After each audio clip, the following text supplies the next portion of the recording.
it was a good performance for you guys, except you didn't get the W. How did you rate it? Well, I mean, of course, you play to win the game. Somebody said that before.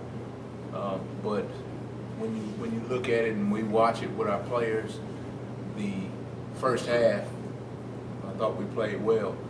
When we got into the second half, it wasn't up to our standard, and we let those guys know that actually during the game.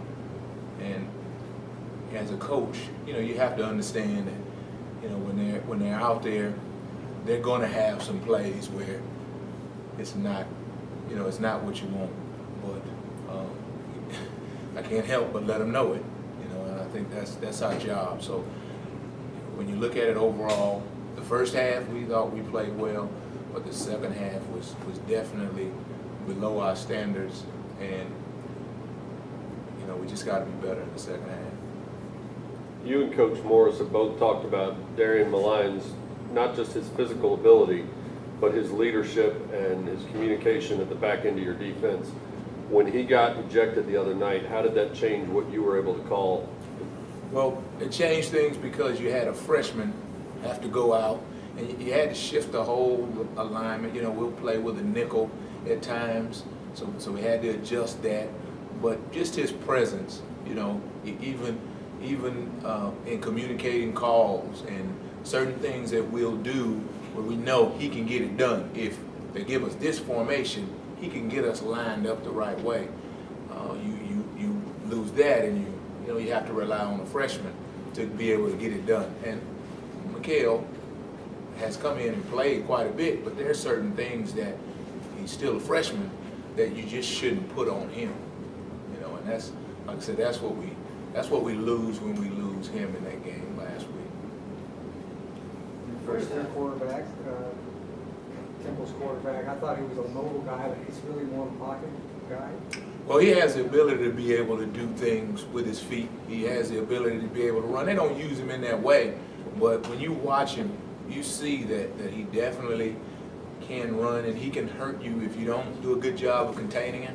If you watch the video from last season, he scored a touchdown at the end because we didn't do a good job of containing him. So he definitely has the ability to be able to gain yards with his feet, but most of what he does is in the pocket, and he does a great job of staying in the pocket and moving around within the pocket and delivering the ball from there. But he does a good job of moving and throwing the ball on the run.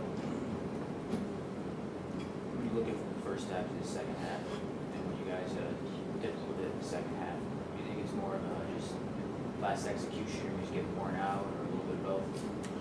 Well, I think it's a little bit of both. I think that more than anything, when you look at the fact that guys are playing more plays, playing more reps, as many, and I think I said this at the start of fall camp as we went into this season, is that when you play with a lot of freshmen, there's going to be some plays where they're going to look like freshmen, and as many plays as they play, you give them more opportunities to look like freshmen. If a guy plays 3 plays, he can look like the greatest recruit you ever signed. But as he plays 12, 13, 18, 37 plays, then his high school experience and some of his techniques, which he's had most of his career and only been in college a short time, some of that stuff shows up. And so I think it's a little bit of that. I think it's a little bit of fatigue, when you end up playing a whole game. And as we continue to grow our depth, continue to be able to rely on more and more guys, I think you'll see that part of it subside. In the first half, when you were able to hold them to 3rd down conversions and not getting the first down at all until the end of the first quarter, what really stood out to you about how you guys played well?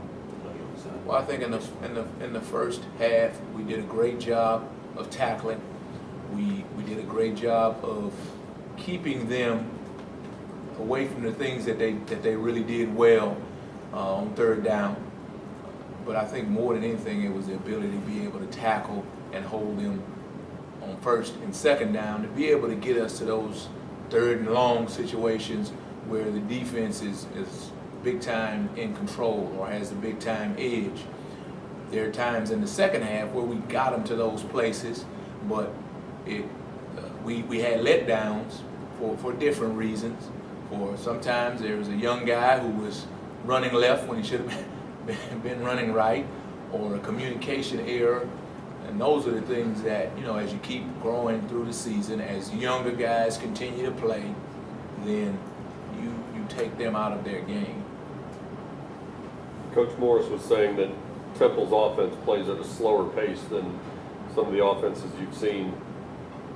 With the depth that you have said is better this year than last, but not where you want it to be yet, does that benefit you? Does that make this a more attractive matchup to you in any way?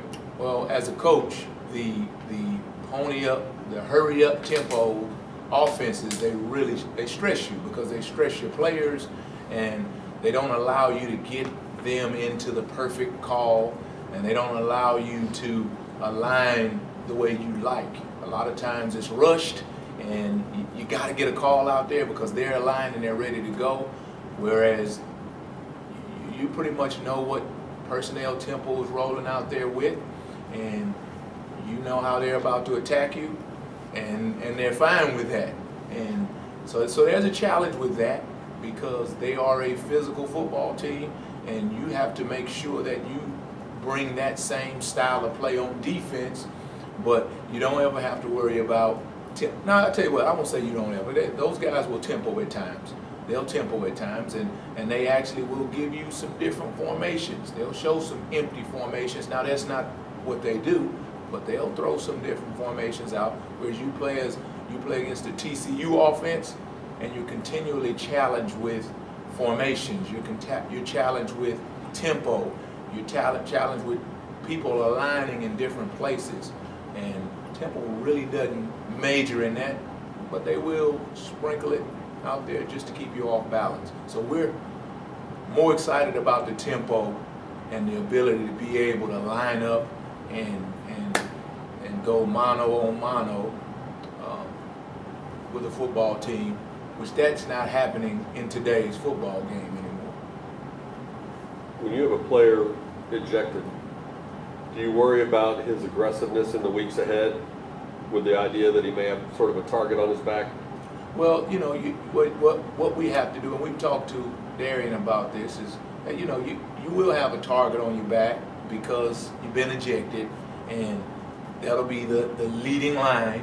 Anytime somebody talks about you, is the fact that you were ejected, but he's going to play the way he plays, and we're going to do it. We're going to try to keep him within the rules, and he'll be okay. But he's going to play the way he plays. He's a physical player, and coaches like that, and offensive coaches respect it.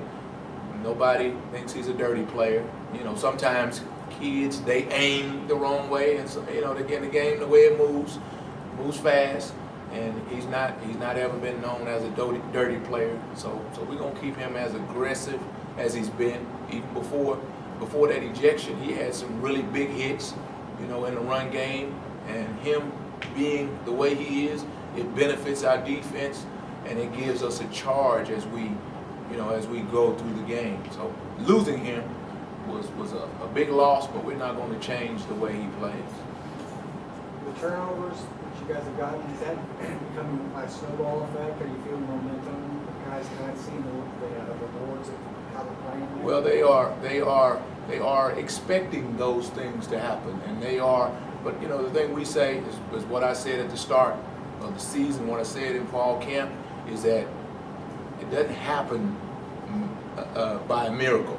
We've practiced these things, we've emphasized these things, we've done it time and time again. We've talked about the importance of it.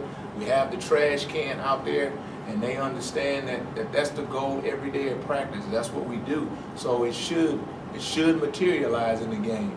And all they see right now is the fruit that they planted. They've planted long ago, and they see now the fruit. But the thing that we're trying to stress even more so, to make an even bigger point, is to start to cause fumbles, to rip the ball from the running backs, because an interception, that's cute, but to take a fumble, to cause fumbles, or it's more violent, right? It's more of a take, and that's what we want more of.